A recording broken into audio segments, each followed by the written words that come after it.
जो भी कंसल्टेंट ये कह रहे हैं कि वो बैकडोर से जॉब करवा देंगे, वो जॉब किसी की भी फाइनल नहीं होती, सिर्फ कंसल्टेंट्स का फ़ायदा होता है उसमें और किसी का भी नहीं होगा। सबसे पहली बात तो ये है कि हमारी सैलरीज टाइम पे नहीं आती थी। हमारी जो 2 या 3 सैलरीज आई, तीनों अलग अलग डिपार्टमेंट से आई। हमारी जॉब कोई और थी और हमसे काम कुछ और कराया जा रहा था। ये ऑनलाइन फॉर्म भरे थे हमने, जिसका फर्स्ट इंटरव्यू साकेत में हुआ था। वहाँ 50,000 हमने दिए थे, तब हमारे पास एक मैसेज आया था। पुलिस को भी पता होता है कि इलीगल वर्क चल रहा है, लेकिन वही इनके खिलाफ, एनजीओ के खिलाफ कोई एक्शन नहीं लेती। वो साफ कह देते कि हम पैसे के लेन देन में कुछ नहीं कर सकते। सरस्वती बिहार में हमने ट्रेनिंग ली है, जहाँ पर इन्होंने हमसे 1 लाख रुपया लिया था। उसके बाद हमें ट्रेनिंग लेटर दिया था। इसमें हमें आंगनवाड़ी और स्कूल का सुपरविज़न करने के लिए बताया था। ब्लॉक कोऑर्डिनेटर की पोस्ट थी हमारे वहाँ पर। नमस्कार, मैं रिया और आप देख रहे हैं झलको दिल्ली। अभी आपको बता दें कि जहां पर हम सभी जानते हैं कि एम्प्लॉयमेंट को लेकर बहुत ज़्यादा तहलका इस वक्त इंडिया में बना रहता है। ऐसे में लोग चाहते हैं कि सरकारी नौकरी हमारी लग जाए या फिर किसी तरीके से कहीं पर कोई रोज़गार मिल जाए। आपको पता है कि अभी एक ऐसा ही मामला सामने आया है जिसमें एक फ्रॉड देखा जा रहा है।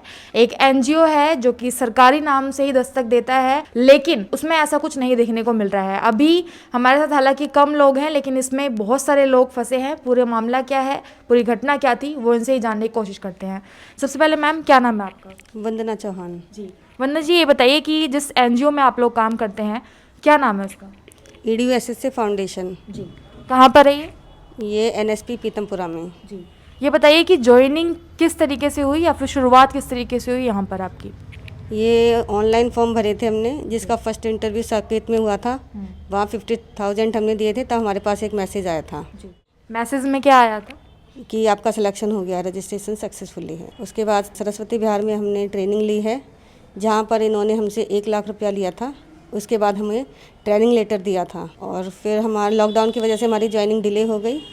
लॉकडाउन के बाद हमारी ज्वाइनिंग हुई थी, उसके बाद हमने अमाउंट दिया। अच्छा, तो आप लोगों ने पहले फॉर्म में अप्लाई किया, उसके बाद आप लोगों का रजिस्ट्रेशन वहाँ पर हो गया, मतलब जो फाइनल हो गई, तो आपसे कितनी पेमेंट उस टाइम पर मांगी गई? 50,000। तो मतलब आपने फर्स्ट पेमेंट जो करी थी वो 50,000? जी, जी, तो वो कैसे, किस तरीके से आपने, कैश में या ट्रांजैक्शन? कैश दिया था हमने। अच्छा, ये बताइए कि जिस एसएससी के लिए आपने अप्लाई किया था, क्या काम था इसमें? इसमें हमें आंगनवाड़ी और स्कूल का सुपरविज़न करने के लिए बताया था। ब्लॉक कोऑर्डिनेटर की पोस्ट थी हमारे वहाँ पर। तो आपने मतलब पहले बताया कि 15 दिन ट्रेनिंग पर रखा गया था। ट्रेनिंग कहाँ पर दी गई आपको? सरस्वती बिहार। उसमें क्या क्या बताया जाता था? उसमें सर्व शिक्षा अभियान के बारे में ही बताते थे। कितने लोग हैं आप? हम 30 एम्प्लॉयज़ थे। अच्छा, ये बताइए तो फिर आप लोग ट्रैक पर कब आए, मतलब वापस काम करना कब शुरू किया आपने? हमने 17 सितंबर को ज्वाइनिंग की थी, 17 सितंबर 2020 में। उसके बाद इन्होंने बोला कि आंगनवाड़ी स्कूल खुले नहीं हैं, आप लोग सर्वे कीजिए, सेंटर ओपन करो और बच्चों को फ्री ऑफ कॉस्ट एजुकेशन देंगे। उसके बाद हमने सर्वे किया, सेंटर ओपन करे और बच्चों को भी डोर टू डोर पब्लिसिटी करके बच्चों को भी कलेक्ट किया। अच्छा, तो बाद में आप लोगों को किस तरीके से लगा कि कुछ गलत हो रहा है इसमें? सबसे पहली बात तो ये है कि हमारी सैलरीज टाइम पे नहीं आती थी। हमारी जो 2 या 3 सैलरीज आई, तीनों अलग अलग डिपार्टमेंट से आई। जो मैसेज आता है कि एक EDU-SSA से आई थी सैलरी, दूसरी कहीं और से आई थी, तीसरी कहीं और से आई थी। तो इससे हमें पता चला कि इसमें कुछ झोल झाल है। कंप्लेन में क्या लिखवाया है आपने? यही लिखवाया है कि इस जॉब के लिए हमसे पैसे लिए गए थे, फिर हमें सैलरी नहीं दी गई। हमारी जॉब कोई और थी और हमसे काम कुछ और कराया जा रहा था। और वो क्या कहना चाहते हैं कि यहाँ पर एम्प्लॉय थे ही नहीं वो लोग? जी। और कंपनी की तरफ से क्या डॉक्यूमेंट्स आपको ऑफिशियली मिले हुए हैं? आई कार्ड मिला था, अपॉइंटमेंट कम ऑफर लेटर मिला था, ज्वाइनिंग लेटर मिला था। अच्छा, ये बताइए कि अभी आपने कहा कि कंप्लेन हम लोगों ने करी हुई है, तो इस पर पुलिस का क्या कहना है? फ़िलहाल के लिए तो मतलब वो कुछ प्रॉपर रिस्पांस नहीं दे रहे हैं। अभी तो वो ये कह रहे हैं कि बातचीत हो रही है, जैसे आपकी सैलरी दिलवा दी जाएगी। यहाँ पर आपको दिखा दूँ जिन्होंने मतलब कि थाने में कंप्लेन के लिए एग्री किया है, सबके कॉन्टैक्ट नंबर है। यहाँ पर आपको दिखा दूँ कि इन लोगों के डॉक्यूमेंट्स बनाए गए हैं कुछ। ये अपॉइंटमेंट लेटर है इनके, जब इन लोगों ने ज्वाइनिंग करी थी उस टाइम पर के हैं। और ये मेल लेटर है EDU-SSA, जो कि नाम है इनके एनजीओ का ही। ये ज्वाइनिंग लेटर है जिसमें लिखा भी गया है कि 17 तारीख से ज्वाइनिंग है। और बाकी मतलब इसमें कुछ टर्म्स ऑफ एम्प्लॉयमेंट मतलब कंडीशंस भी लिखी गई हैं कि किस तरीके से मतलब आप करेंगे और क्या क्या चीज़ें होनी चाहिए।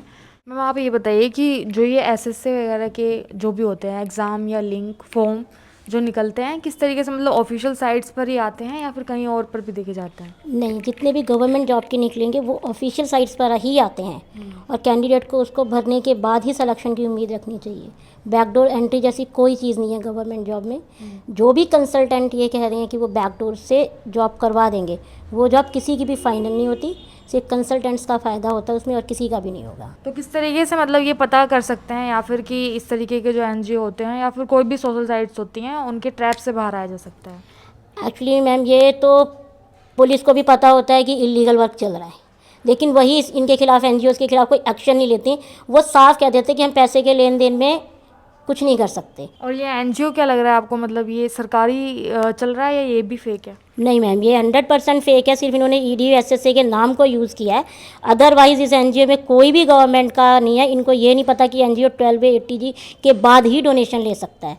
वो उससे पहले ही डोनेशन मंगवा रहे हैं, जबकि ना एनजीओ के पास 12A है ना ATG, जो डोनेशन के लिए होना चाहिए किसी भी एनजीओ के पास। तो ये देख रहे थे आप पूरा मामला, जहाँ पर आपने देखा कि शिक्षा को ही लेकर कितना बड़ा बवाल मचा हुआ है। अभी आपको बताया कि राजधानी में ये चीज़ें चल रही हैं, लेकिन इसके साथ साथ में अगर प्रभाव की बात हम लोग करें तो ये बहुत सारे छोटे छोटे गाँवों में और कस्बों में देखा जाता है, जहाँ पर फेक तरीके के ऐसे ही संस्थान बनाए जाते हैं। कोई भी गवर्नमेंट पास आउट नहीं होता है उसमें, लेकिन उसके बावजूद भी वो ऑफिशियल तरीके से चलाए जाते हैं, जिस पर आपने देखा कि नाम ही सरकारी इसमें इस्तेमाल किया गया है। और इस तरीके से बहुत सारे लोगों को, मतलब लगभग 30 एम्प्लॉयज़ काम कर रहे हैं, लेकिन जिनमें से 10 को टर्मिनेट कर दिया गया है। तो इसमें अब बच्चों को क्या भविष्य है, क्योंकि जहाँ पर आपने देखा कि ज्वाइनिंग भी 10th क्लास लोग हैं उनकी की जा रही है। तो ऐसे में जो शिक्षा है वो किस तरीके से दी जाएगी, या फिर जो आगे का जो भी इनको काम करना है या फिर जो भी प्रक्रिया होने वाली है वो किस तरीके से चल पाएगी।